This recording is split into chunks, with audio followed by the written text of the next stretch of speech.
그러다 한 번은 녀석이 믿기지 않는 이야기를 털어놨습니다. 녀석이 춘천을 떠나던 날, 자기 차에 악기들과 짐을 싣고 길을 나섰는데 국도에 접어들기 전에 갑자기 산속으로 이어진 샛길로 들어가고 싶더랍니다. 한 번도 가본 적이 없는 그런 길인데 말이죠. 딱히 이유가 있었던 건 아니고 왠지 가야만 할 것 같은 그런 느낌이 너무 강해서 그랬다는데, 일단 차로 갈 수 있는 곳까지 가서 길이 막힌 지점에서 차를 세우고 무작정 위로 걸어 올라갔다고 합니다. 그렇게 1시간 정도 산을 올라가니 자그마한 암자 하나가 나왔고 스님 한 분이 그 앞에 작은 텃밭 같은 곳에 앉아서 이런저런 묘종들을 만지고 있었다고 합니다. 그런데 후배를 본 스님이 빙긋 웃더니 자리에서 일어나며 한다는 말이, 허허, 생각보다 많이 늦었네요. 밥 다 식었겠다. 일단 얼른 들어갑시다. 네? 저요? 아니, 저는... 스님, 사람 잘못 보신 것 같은데요. 어허, 잘못 보고 말고가 어디 있습니까? 들은 대로 인상이며 옷차림이며 행색이 딱인데 일단 들어갑시다. 그러면서 스님은 앞장을 섰고 자기도 모르게 스님을 따라서 암자로 들어가니 공양주가 부엌에서 잘 차려진 밥상을 들고 나오더랍니다. 그렇게 나오면서 동생을 보더랍니다. 자, 얼른 먹어요. 그렇게 얼떨떨한 상태로 밥을 먹는데 그게 입으로 들어가는지 코로 들어가는지 모르겠더랍니다. 밥을 다 먹고 대청 앞에서 스님과 이야기를 나눴는데 스님이 어제 꿈을 꿨다고 하더군요.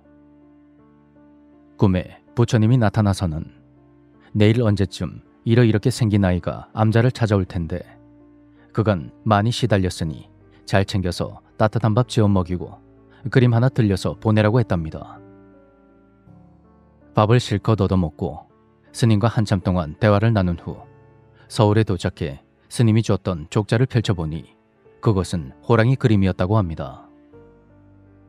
그리고 신기하게도 그림을 보고 나니 손가락이 잘 움직였다고 하더군요. 그 길로 안산에 있는 분위기 좋은 팀에 들어가서 기타 잘 치고 잘 있다고 하는 겁니다. 제일 못된 줄 알았던 놈이 사실은 제일 먼저 운 좋게 탈출을 했다니 젠장. 애처럼 형님 이야기는 나중에 가게 통보로 팀 내리고 짐을 뺀 후 맨 마지막에서야 알게 되었습니다. 형님이 끝까지 말을 안 하고 있다가 나중에 저한테만 털어놓더군요. 형님이 일을 겪기 전에 작은 해프닝이 하나 있었는데 새로 기타 멤버가 온 지 며칠 안 됐을 때였습니다. 하루는 녀석이 낮에 심각한 얼굴을 하고 숙소에 여자 보컬들 말고 다른 여자가 같이 살고 있냐고 묻는 겁니다. 그래서 제가 여기 다른 여자가 왜 사냐고 무슨 소리냐고 했더니 녀석이 자기가 겪었던 일을 털어놨습니다. 춘천에 온 첫날 출근 전에 샤워를 하려고 똑똑하고 욕실 문을 열었는데 웬 여자가 샤워를 하고 있었다는 겁니다. 너무 놀라서 죄송합니다 하고 문을 닫았는데 이게 남자고 사람인지라 그 와중에 자기도 모르게 눈이 가더랍니다. 문을 닫으면서 그 순간에 여자를 힐끔 봤는데 여자가 자신을 향해서 정면으로 서서는 씩 웃고 있더라는 거예요. 놀란 마음을 진정시키려고 마당에 나가서 담배를 한 대 물고 곰곰이 생각을 했는데 팀에서 저런 사람은 보지도 못했고 처음 노크를 했을 때 아무 반응이 없었던 거였죠. 그래서 다시 들어가서 노크를 했는데 인기척이 없어서 문을 열어봤더니 아무도 없었다고 합니다. 그래서 제가 일부러 웃자고 그랬습니다. 야, 이씨, 이거 난 놈일세. 그거 여자 귀신이야.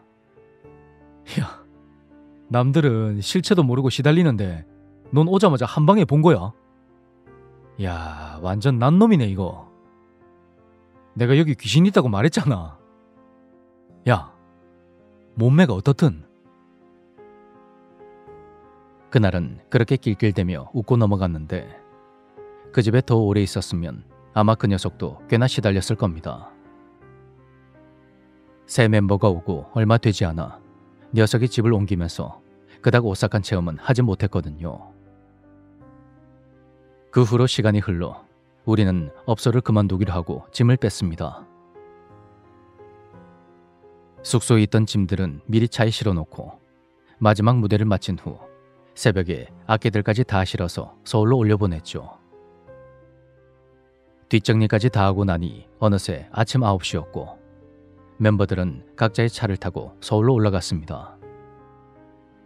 남은 사람은 드럼 형님과 저 둘뿐이었는데 형님이 편의점에서 뭐 좀 마시고 가자더군요. 간단히 캔커피나 한잔 하는 건 줄 알았는데 형님이 막걸리 하나에 봉지김치를 들고 왔습니다. 예? 형님, 아침 대바람부터요? 이제 운전해서 서울 가야 하는데 술 드시게요? 야, 천천히 가자. 너한테 할 말도 있고. 어느덧 날씨가 많이 더워졌고 막걸리를 종이컵 가득 시원하게 원샷한 형님은 그간의 일들을 천천히 털어놨습니다. 이건 내가 무덤까지 가져가려 했는데 너한테라도 말을 해야 속이 시원할 것 같다. 드럼 형님 이야기를 하기 전에 이 형님에 관한 사건이 있었는데 예전에 마스터 형님이 방에 멤버들을 다 불러서 회의를 하고 며칠 안 됐을 때였습니다.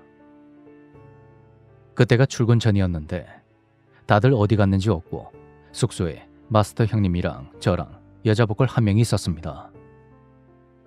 그 무렵에 멤버들은 이미 밖으로 나돌고 있었죠. 그날 갑자기 무슨 바람이 불었는지 마스터 형님이 밥을 사준다고 해서 저랑 여자 보컬은 룰루랄라 신이 나서 나갈 준비를 하고 있었습니다.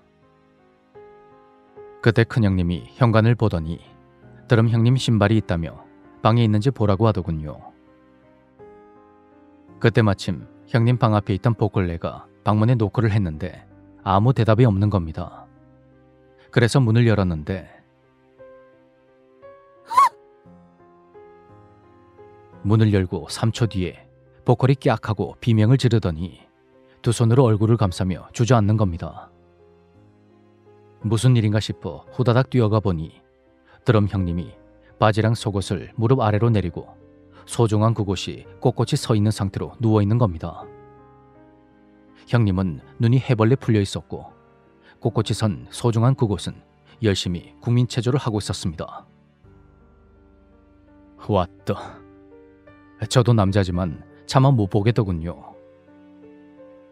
그때 큰형님이 저를 밀치고 드럼 형님 방 안으로 들어가서 문을 쾅 닫더니 고래고래 소리를 지르며 난리를 쳤습니다.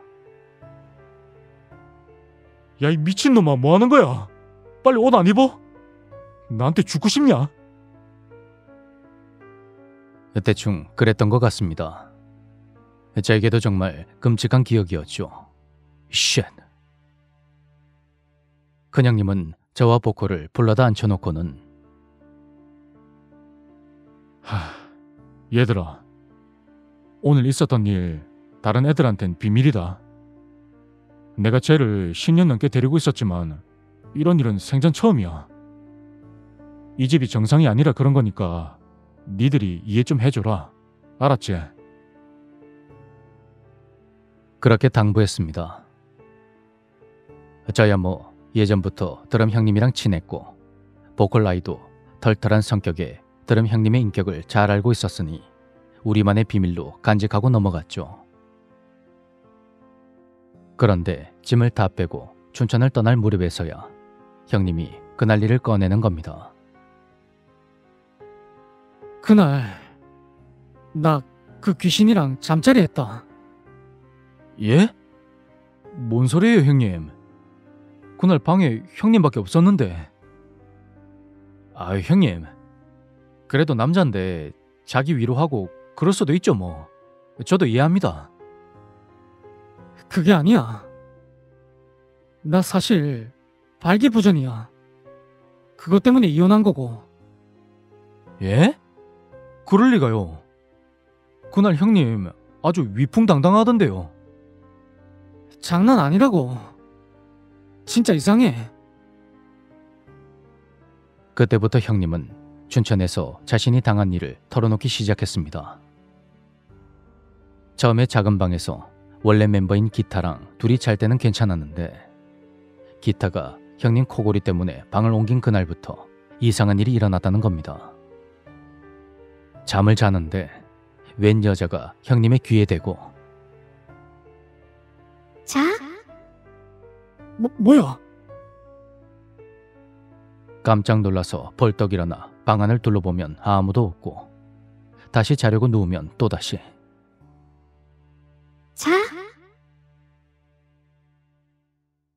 그렇게 자꾸 귀에 대고 말을 걸었다고 합니다.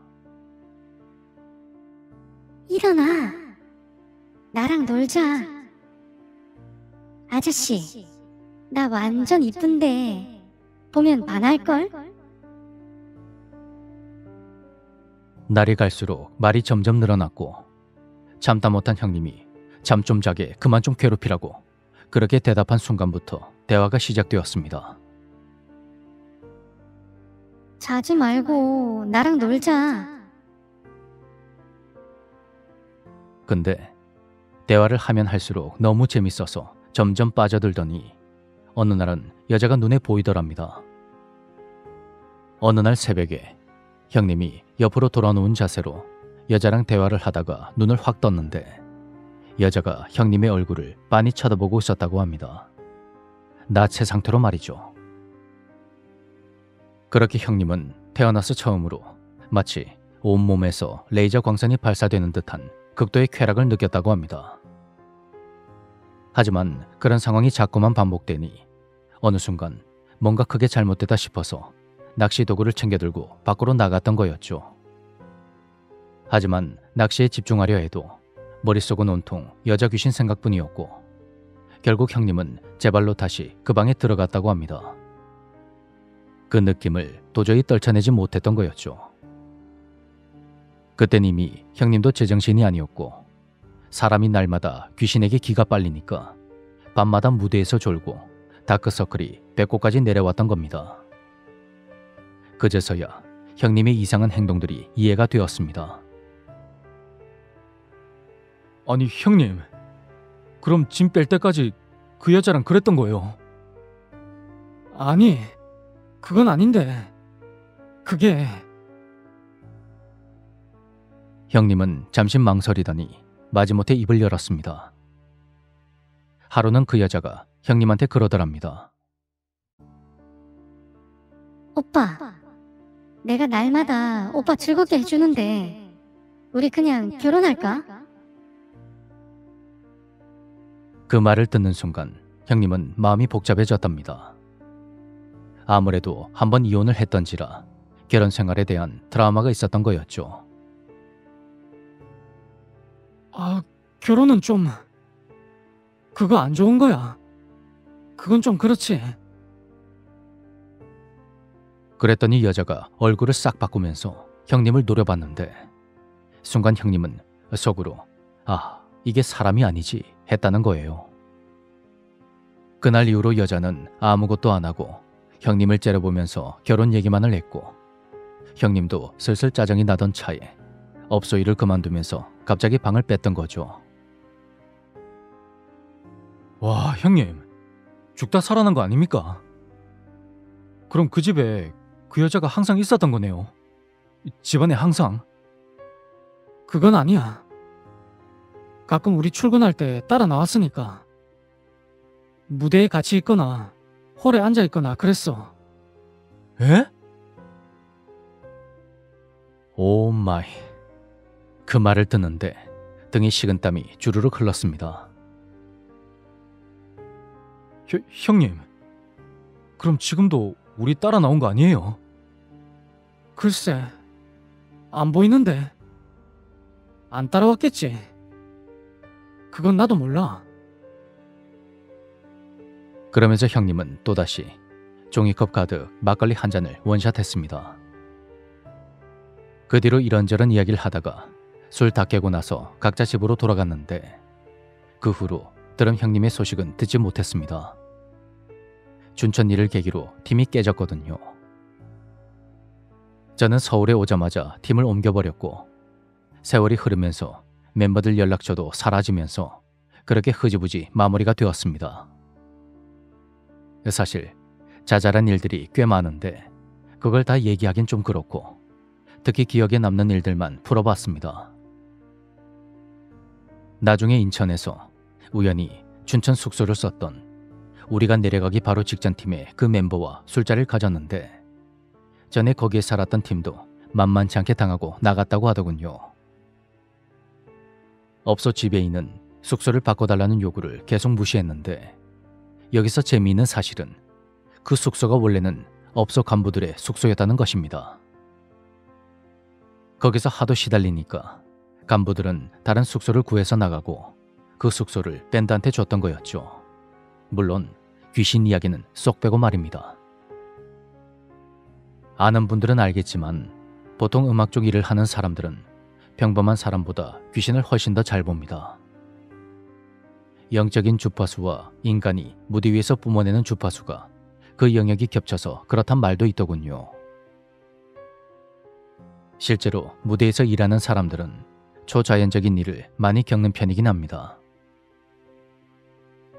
어느 날 큰형님이 무대 끝나고 나서 지배인한테 숙소 좀 옮겨달라, 귀신 때문에 못 살겠다 그랬을 때 한숨부터 쉬던 지배인의 얼굴이 떠오르는군요.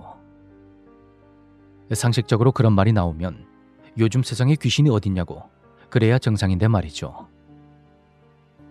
내가 잠시 다른 차원의 문을 열고 들어가서 아주 생뚱맞은 일을 하다가 다시 이쪽 차원의 문을 통해 현실로 돌아온 게 아닐까, 가끔 그런 생각도 했습니다. 저는 이 일을 겪고 1년 정도 밤무대 생활을 더 하다가 다시 주류 회사로 입사했고 현재는 작은 회사를 경영하고 있습니다. 2000년대 초반에 겪은 일이다 보니 이젠 아주 까마득히 먼, 어쩌면 아예 존재하지 않았던 그런 낯선 기억으로 남아있는 느낌이랄까요.